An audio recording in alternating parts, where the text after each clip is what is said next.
Chapter 3. Meet Konrad, my comrade.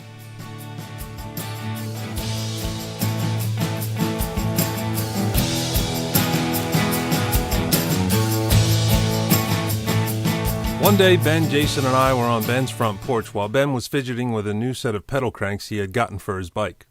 When he was done, he wanted to try them out and thought we should take a ride to his friend Konrad's house. I thought, Konrad? Who the hell has a name like Konrad? It sounded so foreign to me. I had never met a Konrad before. I guessed that Konrad, K-O-N, sounded similar to the widely used comrade, C-O-M, in many languages that means friend or colleague. So the other kids led me straight down to the tracks from where I lived, about a mile and a half, to a short path that led from the train tracks to Konrad's house. One of the first things I noticed about Konrad's house was it was really big. Turns out it was an old hotel. If I'm not mistaken, it was once called the Hampton Inn. I'm not certain, but I'm pretty sure it must have dated back to the late 1800s. Not only was it big, 3 or 4 floors, but it was the coolest house I'd ever seen. It's the kind of place that today, I and many others I'm sure, would just love to get their hands on and dig into a massive restoration project. It was the kind of old structure that wasn't in complete disarray.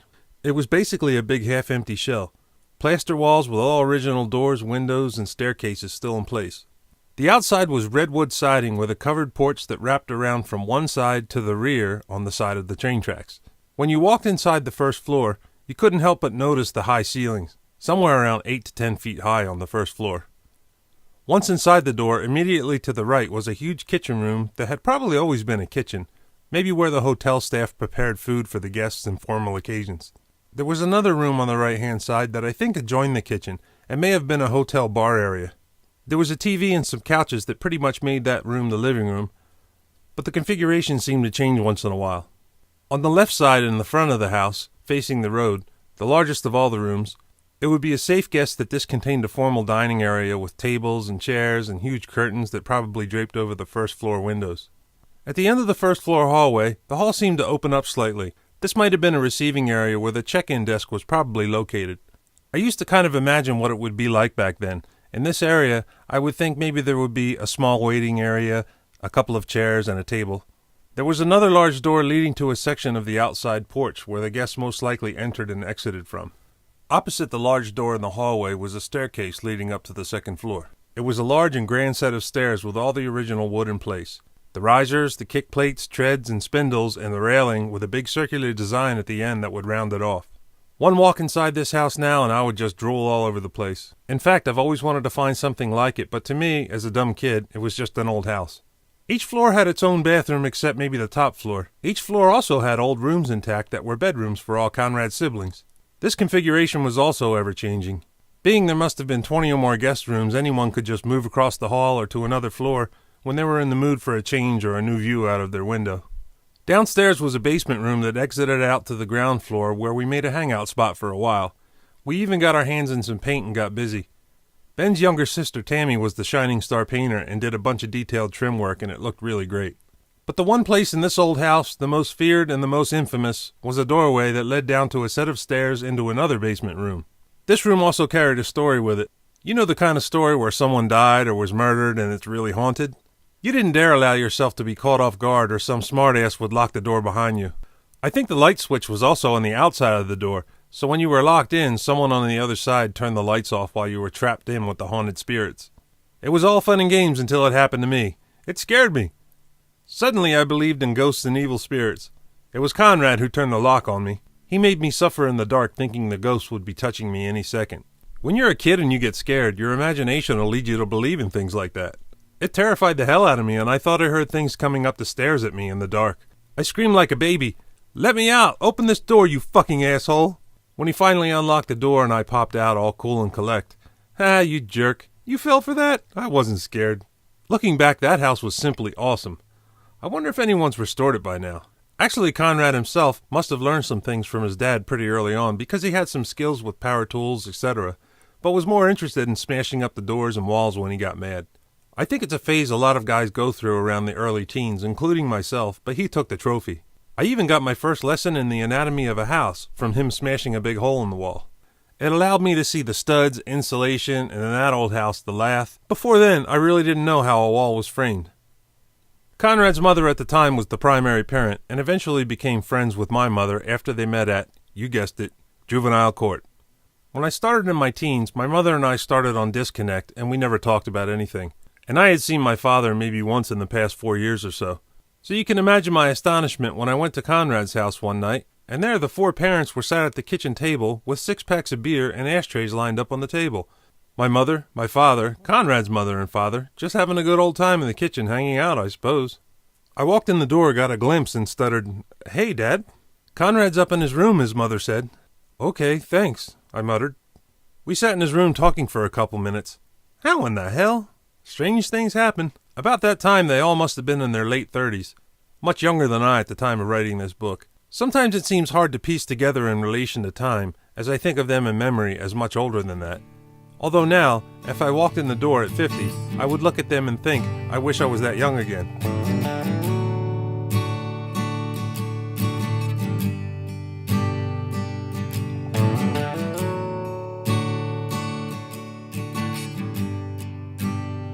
Konrad and I were good friends for what seemed like forever, but I used to get so mad at him sometimes for his negative streak. Not that he was any different than I, but it's easier to see it in someone else. I would say, "Hey, let's lift weights." He would be quick to point out that we didn't have any weights. "Well, let's get some weights." He would reply, "Why bother? You have to do it all the time. Lifting once isn't going to do anything, and if you stop, you lose what you gain." Houston. Before long, Konrad came around and made a wooden bench in his bedroom. It was kind of rickety being made of wood and all, and it couldn't hold much, but hey, we couldn't lift much. Especially me. I was a bone pole without an ounce of muscle. No matter what, I could only seem to grow straight up, but didn't fill out as a kid, so I just got stretched and stretched until I reached 6'5". I was a little jealous that Konrad had a bicep you could see when he flexed. When I flexed, all you saw was my arm bone. I really wanted to have some damn muscles, and I wanted to be strong, and I wanted to be tough, but I really wasn't until some years later. Konrad had a lot of siblings. He was the oldest. There was Konrad, Barry, Paul, Kelly, Harry, and the youngest, Christopher, or Chrissy, as everyone called him. Chrissy would more often be heard before you saw him because he was always so far up in a tree you would hear him call out to you as you passed through the yard. When you looked up and around and located him, he was always so unbelievably far in a tree it would make you gasp. He was a fearless little kid. He couldn't have been maybe 7 or 8 years old and loved to be barefooted. I climbed a lot of trees when I was a boy, but never like this kid. Chrissy had a condition that, as I remember, was something to do with fluid accumulating close to or around his brain. He would periodically have a procedure done to relieve the fluid and or the pressure, or at least that was how it was described to me. It was sad to think of. He was the nicest little kid, and if he wasn't up a tree sometimes, he would dash across the yard naked to get your attention and make you laugh.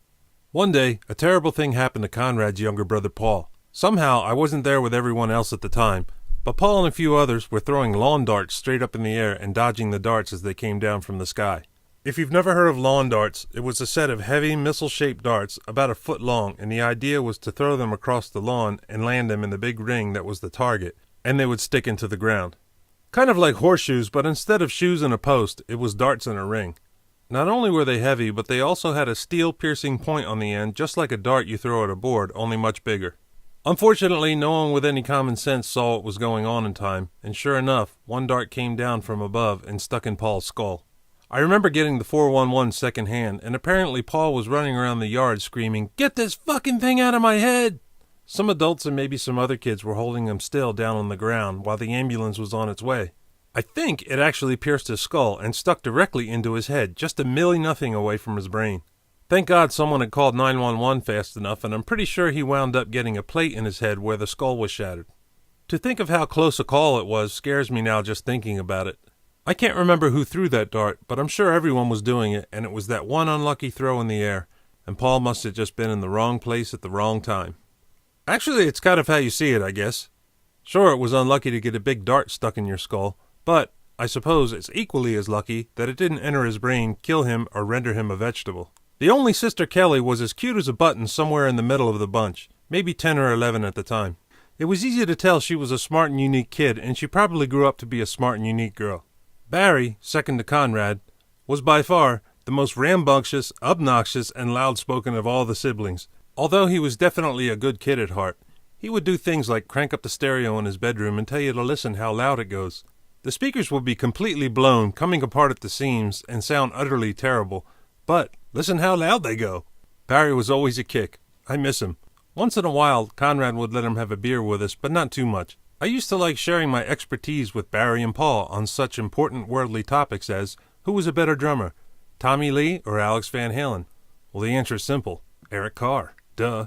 There was another younger brother, Harry. He was much younger. He was kind of quiet and seemed like he might grow up to be the level-headed type. I liked all of Konrad's family. Konrad Sr. would be around sometimes, and he was genuinely a nice guy. He was pretty soft-spoken and always seemed to have a kind heart. When one of my many junk cars was broke down or not running well, he was there to help more than once, and I appreciated it because I don't even remember knowing how to check the oil in a car. I was so ignorant. He was also a Vietnam War veteran, infantry if I remember right. At the height of our delinquency, whenever he was around and we all came shuffling in the door, he sometimes would greet us in the doorway one at a time, pointing his finger. No drinking, no smoking. No drinking, no smoking. No drinking, no smoking. Right on down the line. But even then, he was nice about it.